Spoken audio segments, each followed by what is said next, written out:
Hello, welcome everybody. And thank you for joining us for today's webinar, Reduce Fuel Loss with Smarter Fuel Analytics. We're excited to have you with us as we explore how data-driven insights can help organisations gain greater visibility into identifying potential fuel losses, increase fuel consumption, and improve operational efficiency. Whether you're responsible for fuel management, operations, finance, or sustainability initiatives, we hope that you will walk away with some actionable insights that can help you reduce costs and optimize performance. Thank you again for joining us. Let's get started and discover how smarter fuel analytics can help reduce fuel loss and drive better business outcomes. My name is Michael Lewis, and I will be one of your co-hosts for the session. I'm the director of the International Solutions Consultancy team here at Titan Cloud, and I have close to 10 years of industry experience, specifically focusing wetstock analytics. I've supported businesses all over the world to investigate why they have variance issues and also get to the root cause of these problems. Also presenting with me is my colleague Gaurav, and mate, I'll let you make an introduction for yourself. Thanks, Michael. Yes, Gaurav Chowdhury. Similar to Michael, I've been in the industry for a while. I've spent 14 years in the industry with a variety of players. My experience predominantly has been with wetstock management, and I've helped customers across the globe from North America to Africa. So I'm glad to be here. I'll be co-hosting with Michael as he's mentioned, and I'll be able to answer any of your questions that you may have later on. Excellent. Thanks, Gaurav. Before we go any further, there is just a little bit of housekeeping. We will be asking the audience to actively participate in our session through answering some polling questions that we will present. And also, if you have any questions, can you please post them to the Q&A section up in the top right-hand corner of your window. And then also there will be some handouts, including this presentation slide decks. So that will be made available to you by the end of this presentation. So to kick things off, let's start with a polling question. First being, what is your biggest fuel loss or variance challenges that you're seeing within your network today? Is it issues with your tank, line, or even fill line leaks? Is your business seeing a lot of fuel to ground scenarios? Or are you particularly interested in finding these situations faster? Or is it B, do you have suspected theft or unauthorized fueling occurring within your network where you can't isolate where these losses are coming from?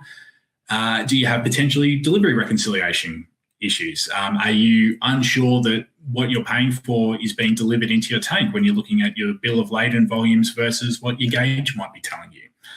Do you have issue with drift, with meter calibration errors, or do you have other gauging issues within your fuel systems, including really commonly ATG errors?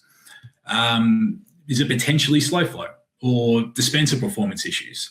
While this may not be directly related to fuel to ground scenarios, what it potentially could be doing is minimizing the potential that you have in terms of throughput. You know, if you've got slow dispenser throughput, that means that the customer's taking a long time to fill up and you may be missing out on further transactions on that pump.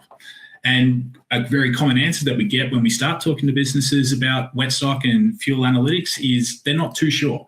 They might see that they have variances in their network, but they can't actually identify where that lies within their network just because they don't have enough visibility. So I'll give everybody just a couple of moments just to slot in their answers. We'll have a quick look at those results and then we'll move into the presentation. Yeah, seeing a little bit of everything. Yeah, tank fill line leaks, suspected theft. Yep, that's becoming more and more, and we will be talking about that a little bit today. Gauging equipment issues, very, very common. Yeah, so a nice little spread so far. We might even touch back on this near the further into this presentation, but let's move on. But yeah, very typical issues that we're, you guys want to talk about or want to see that fuel analytics can provide greater insights on.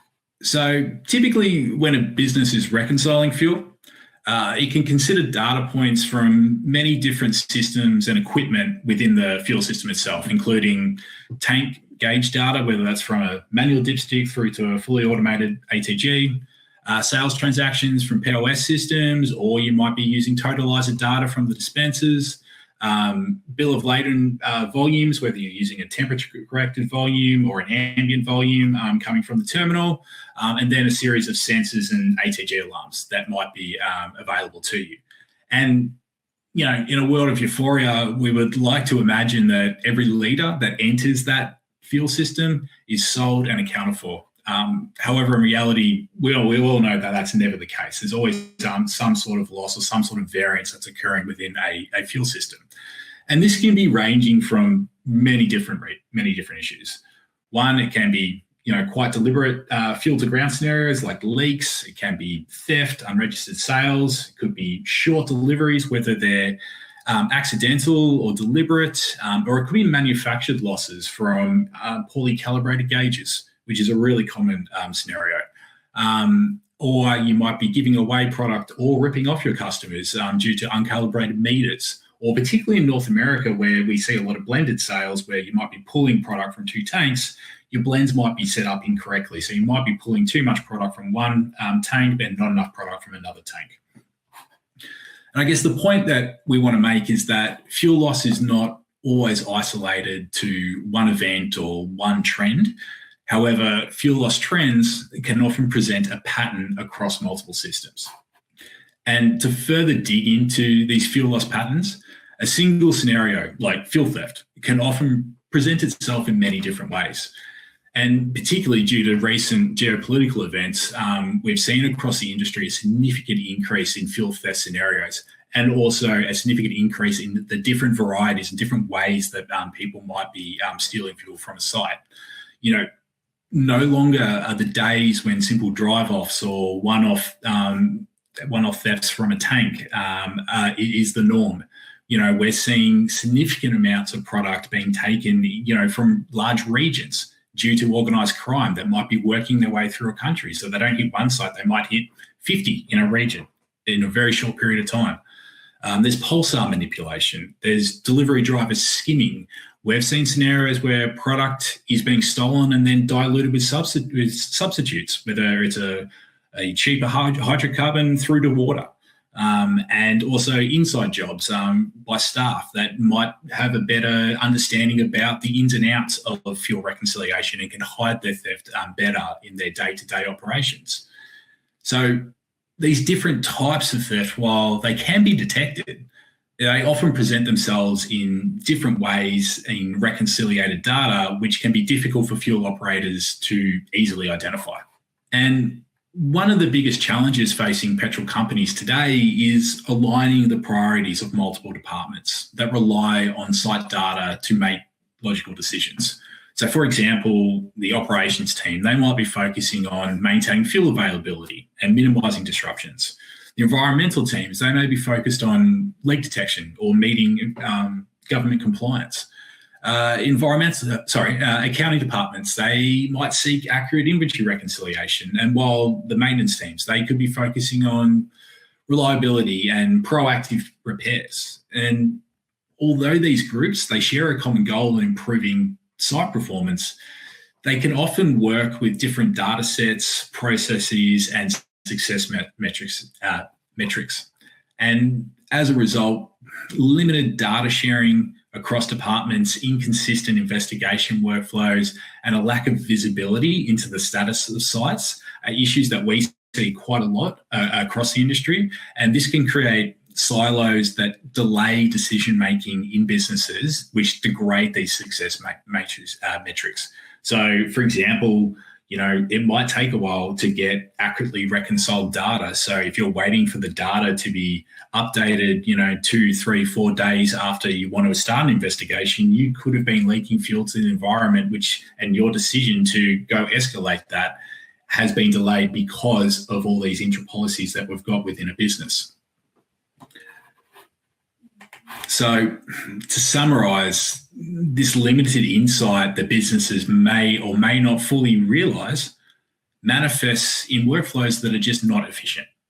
So, for example, we may find that many petroleum companies prioritize investigations based on sites that are reporting the largest net loss.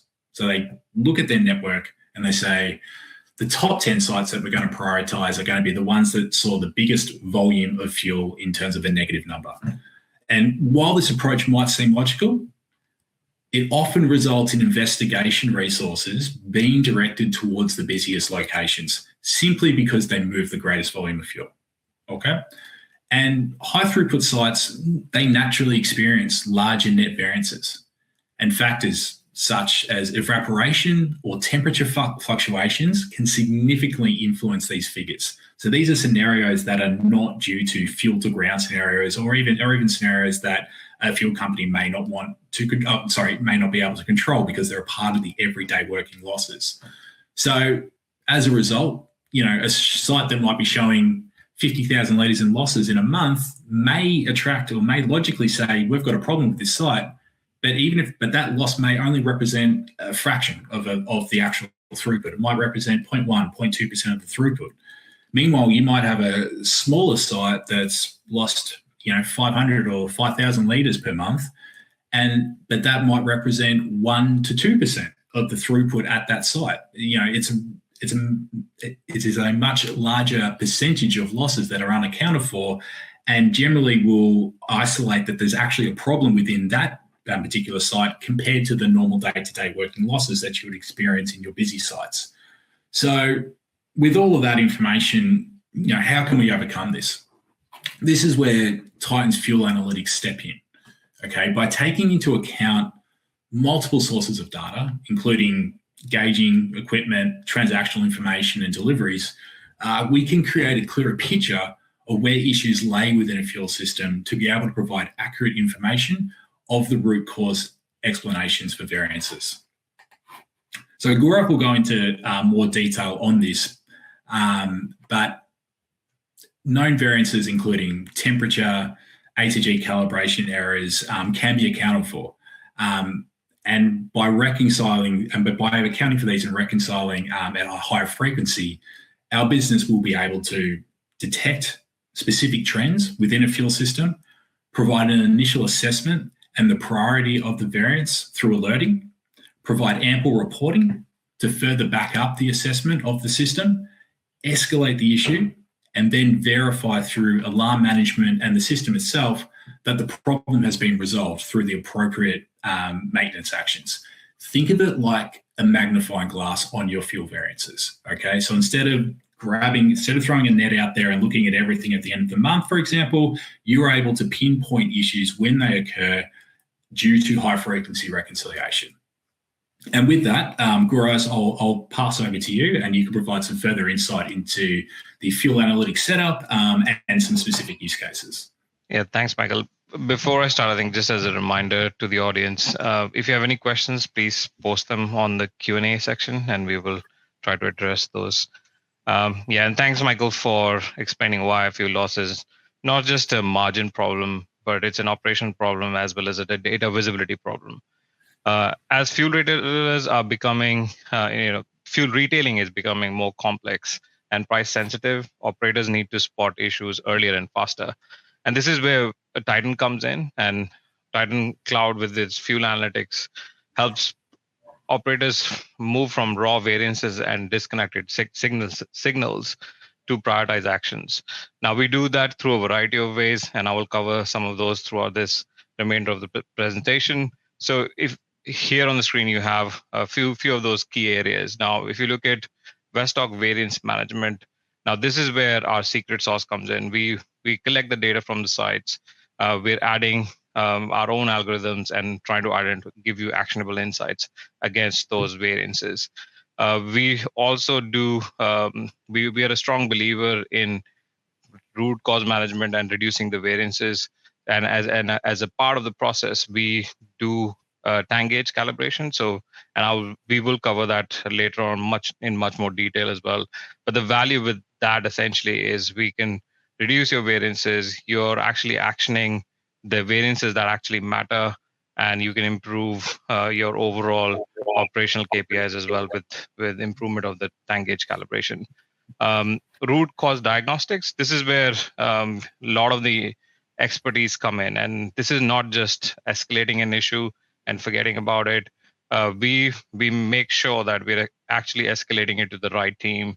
We're tracking any issues to resolution, and we're giving you a picture of how your variances are impacting.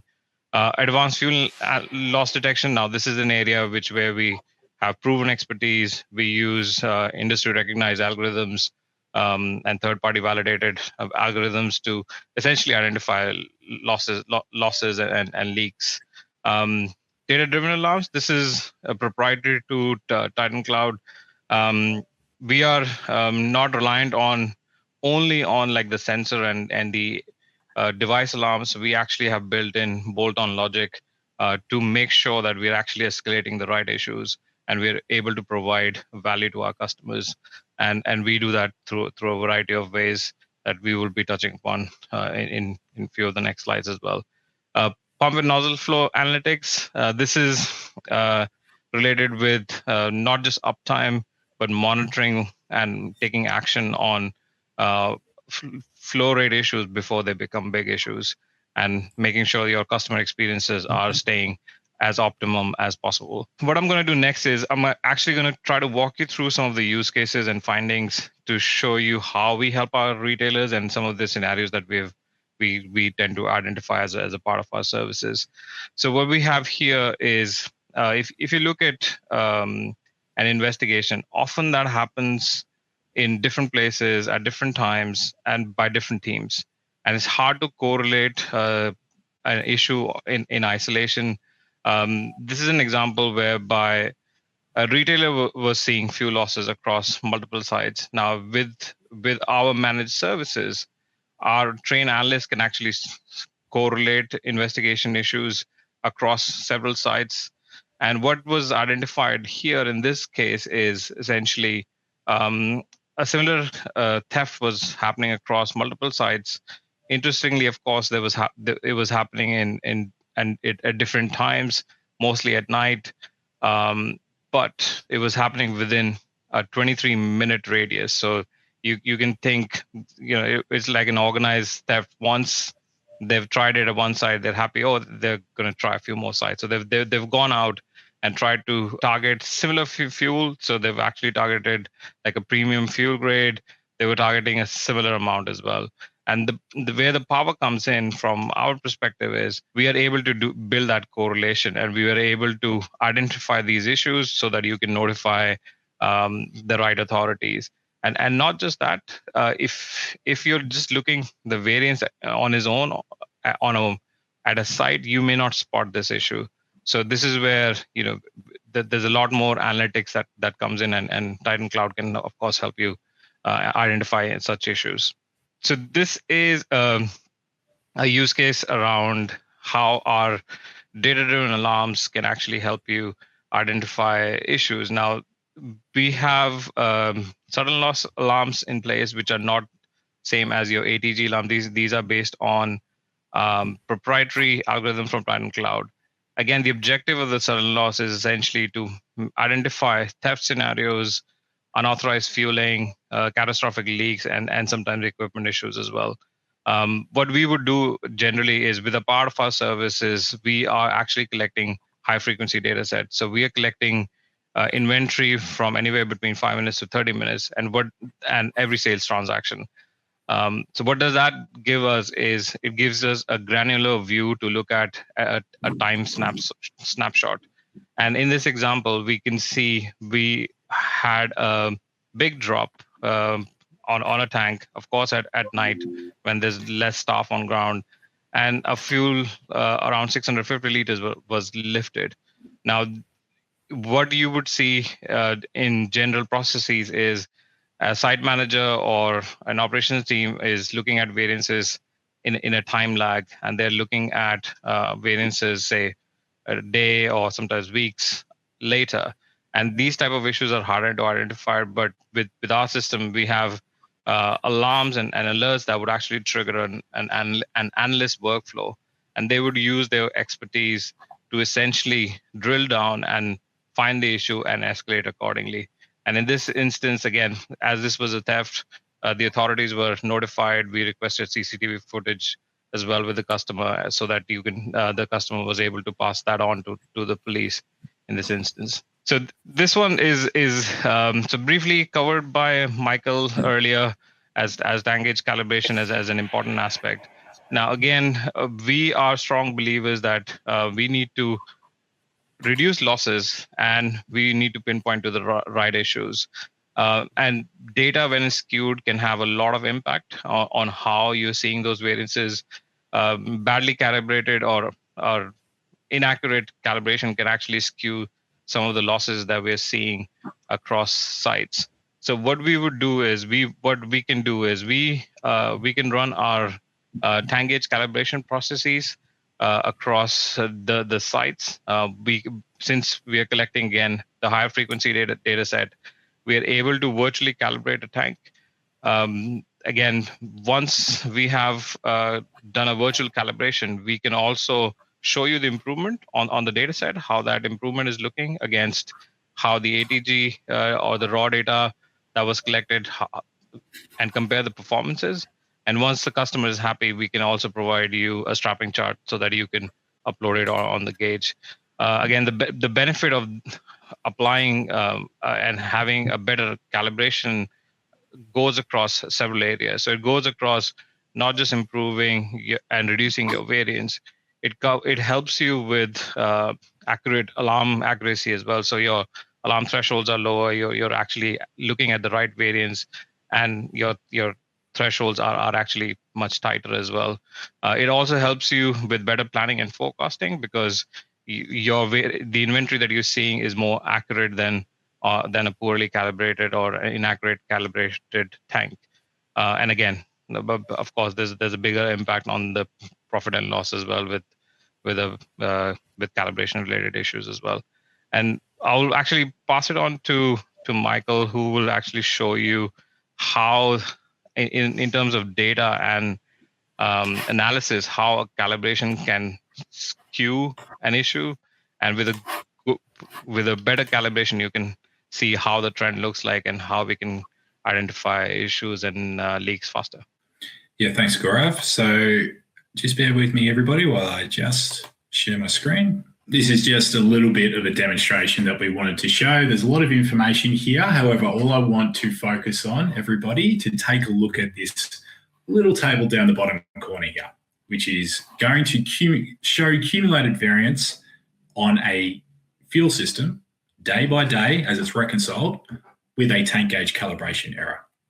Okay, so we're going to represent 4 weeks worth of data. The first 3 weeks, we're going to have normal day-to-day operations. And then for the last week, we're actually going to introduce a leak event and see what the data looks like as you're accumulating your variances.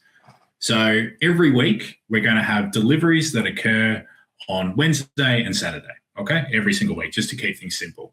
And as the week progresses, as the week adds in additional days, we see that on the days where trading is trading is occurring and we don't receive deliveries, we're actually getting a positive variance in our end of day figures. And that's basically because as the tank trades, the gauge is not dropping as much as what the POS system says is sold from the meter. So you might have sold 50 litres, but the gauge only dropped to measure a 45 litre reduction in the tank. So you get a net positive 5 litre variance from that transaction. And that accumulates as the day goes on. And it can represent up to what we're showing here is hundreds of litres on a day-by-day basis when the tank is trading normally. And then on the days when we have a delivery, even though it is trading, we get the opposite occurring. So as fuel is put into the tank, we get the opposite as we reconcile the delivery, and we actually get a loss at the end of the day. So as we progress this on a day-by-day basis, week-by-week trend, we start to see this pattern. So all these light-coloured events, these are days of deliveries, and all the dark ones and the dots here are individual days where we have trading and no deliveries. And by the end of the 3rd week, a lot of businesses, and what I've heard feedback from the industry is my variances are equaling out by the end of these 3 weeks. So why should I matter? Why should I matter about an uncalibrated gauge? Well, the issue is that you're creating a lot of day-to-day, week-on-week noise in your data, and that interferes with your ability to react quickly to actual real world scenarios. And in this fourth week, I'm going to introduce a leak, and let's see how the variances react. So I'm basically just introduced the neat little 150 to 200 litre losses per day from, let's just assume that this is a tank leak. And instead of having my gains that I normally get when the tank trades, I've got a pretty level trend, slight increase in losses, but it's definitely not showing me that I'm losing. I haven't got the immediate impact that I'm losing 200 litres per day. And then I get to my day where I have the delivery, where I normally get losses. So I get my delivery, I get my losses. Okay, a business may look at that and they might think, yeah, that's normal. I usually see a loss on the days where I have deliveries. And as that week continues, yeah, you might be able to start to isolate that you've got a problem, but it's not immediate. It's not an immediate impact to you to say, hey, there's definitely a problem, okay, because of this calibration error. It's literally because the gauge is not giving you the correct volume and it's constantly off. So what we do when we calibrate gauges, and let's go back to the week before the leak starts, instead of looking at this pattern, what we're going to do is reduce the variance on a day-by-day basis by providing you a more accurate volume on the gauge. And now we can strap that just on our system, or we can provide you a strapping chart to update the gauge at the site. So let's remove the calibration error on this gauge completely. And all of a sudden, your trend will start to flatten out. So instead of having, positive and negative variances every day up into the hundreds and hundreds of litres, we're now looking at variances in the single digit figures to the tens of litres. So it's much more obvious when an issue might arise.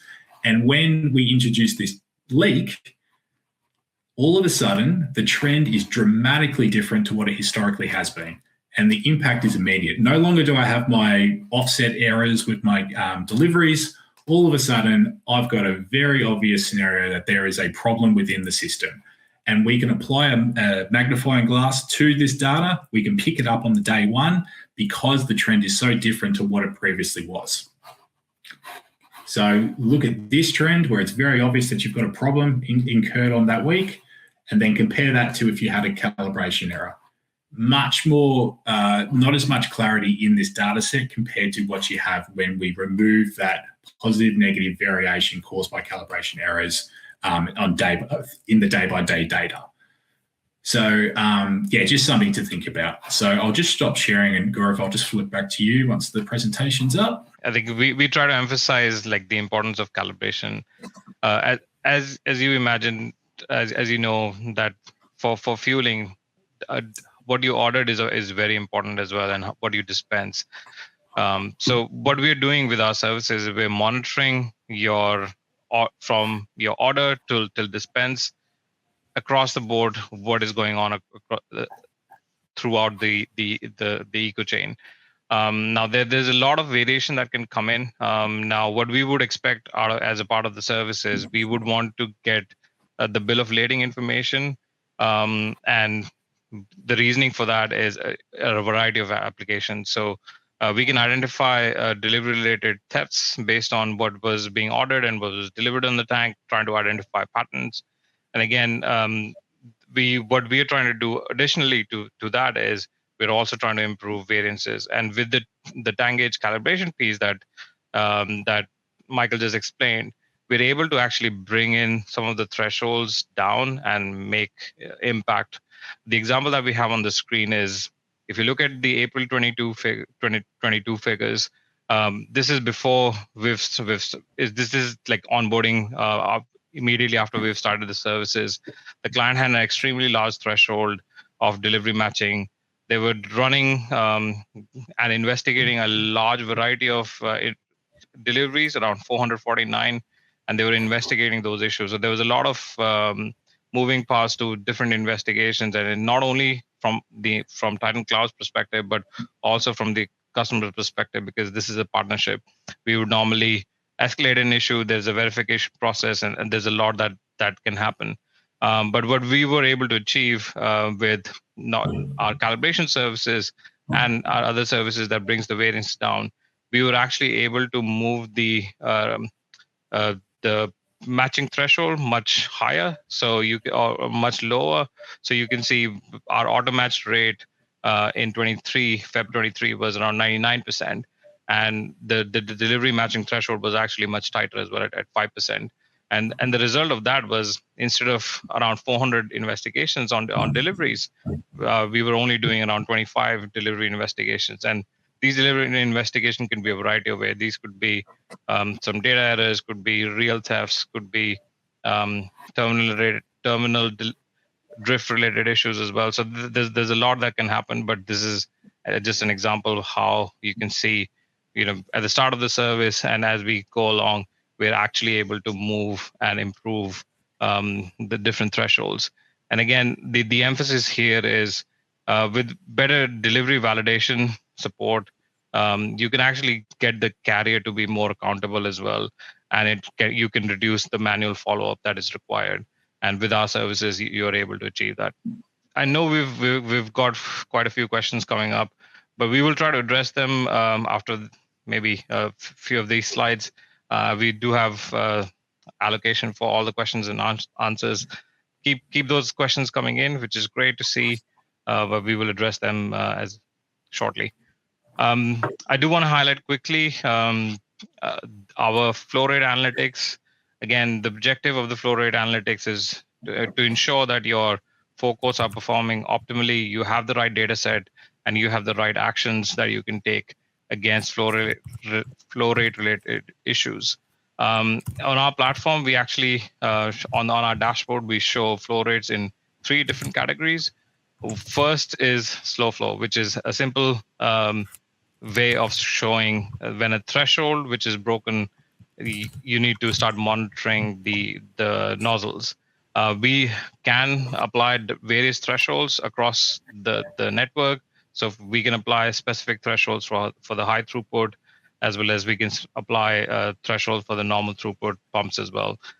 Very slow flow is actually 10% below that threshold. So if you look from a perspective of, okay, start monitoring flow rate issues, very slow flow is like start taking action before it becomes big. Now, we also have a category called no flow. What this means is there's not enough transactions. So there's less than 40 transactions on the pump. And what we do in our platform is we're actually profiling. As we start collecting more data, we are able to profile how your sales is across your network. We are able to give you your on the flow rate calculations some comparative numbers, so we can give you what you sold last month, what was in terms of volume as well as transaction count, so you can actually help and see and prioritize if there's a high flow or a high throughput nozzle that has had no sales and what's going on, so you can take the right action. And on our platform, again, the objective is not just the flow rate. There is a correlation element as well that plays in a strong part.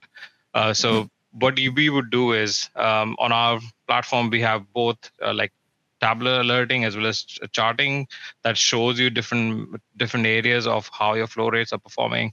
What we're able to do with that is essentially we're able to identify if it's just one nozzle that was actually slowing down, feeding from the tank, which means it's a simple filter change. We are also able to see if all the nozzles have actually dropped, of all the nozzles fed from the same tank actually have dropped in flow rate. And I know across multiple years with the fuel grade changes, there was a lot of contamination issues and filters were getting blocked. So you can actually see that on our platform, whereby all the nozzles have dropped, and you can we can recommend the right action of tank cleaning instead of a filter change. And not only that, with our platform, you can actually validate if once the work is carried out, if the flow rate was returned to the optimum level as well. So you do have that monitoring in place. And again, this impacts quite a lot in terms of your uptime, your customer experiences, and making sure your forecourts are operating optimally. We are going to run another poll quickly since we've covered quite a few aspects. Now, this poll is essentially for you to stack rank what do you think as most valuable to your team right now. Is it leak detection? Is it delivery and BL reconciliation? We did talk about time gauge recalibration, and we've kind of covered how that impacts. So this is another piece you can think about and let us know. Flow rate is again very important to make sure that your flow codes are running optimally. Data-driven alarms. This is something which we had covered high level. This is again the way to look at the data-driven alarms is these are not your sensor-based alarms. These are based on the data that we're collecting and proprietary to Titan Cloud. We're adding more value. We're adding additional logic for escalation, making sure that we're escalating the right issues as well. And last but not the least, sudden loss detection as well. So if everybody can take a look, the poll's starting to open. Yeah, we're starting to get some responses now, which is great. Yeah, I guess Gaurav, most people seem to be mainly focused around fuel to ground scenarios, theft, gauge calibration issues. It's very similar to what the original poll was. Yeah, it seems like actual losses are really what people are interested in, which is great.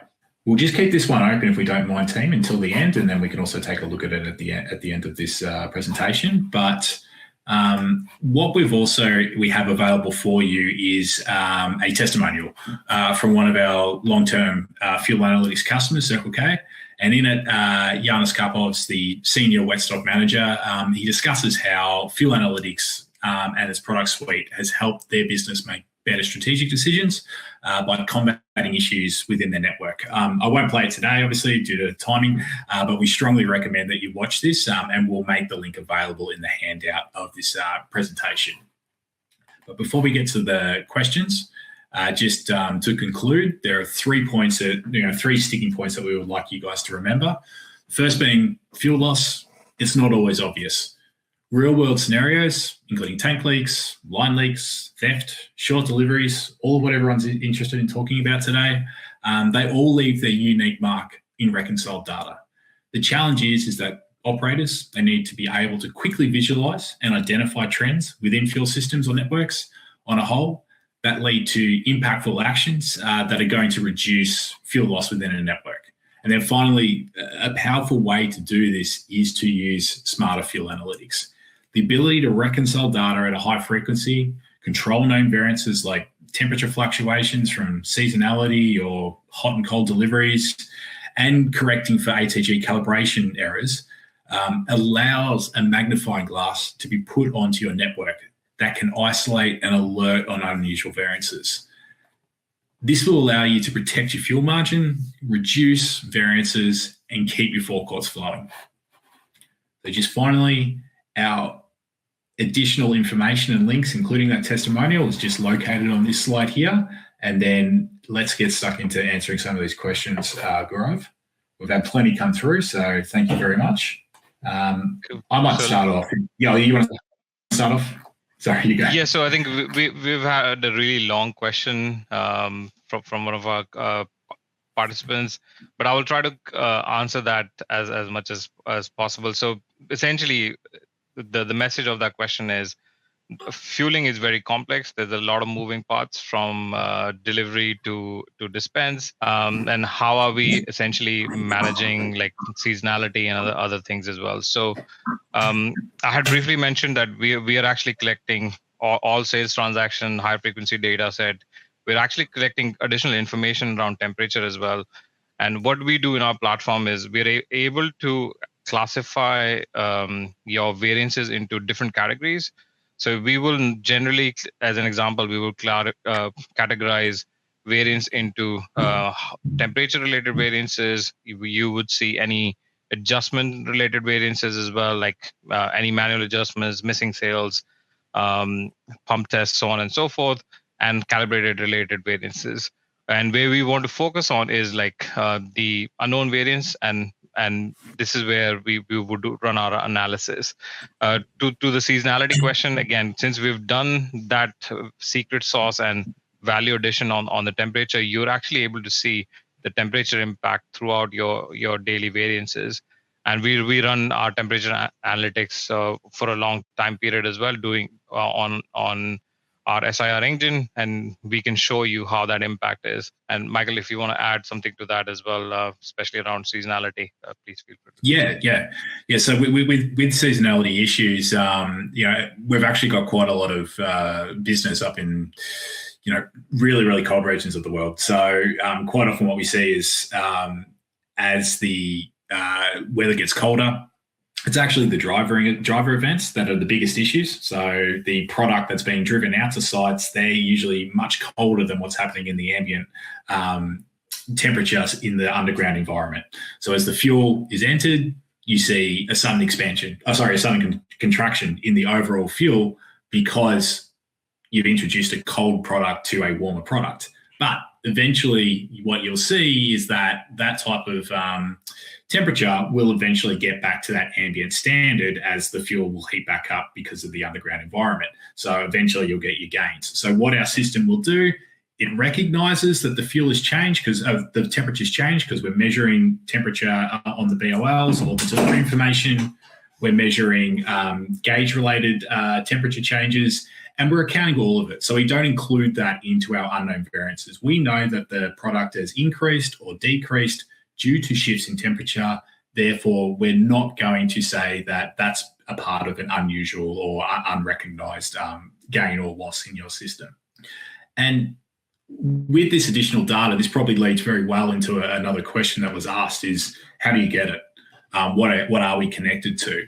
And there's three pillars of information that we need. First being gauge data, so we can have this information fed to us, so we can have SFPTs, APIs set up. We can directly connect to gauges via VPNs if we have that accessibility, or we can connect through forecourt controllers. We have integrations to most common forecourt controllers.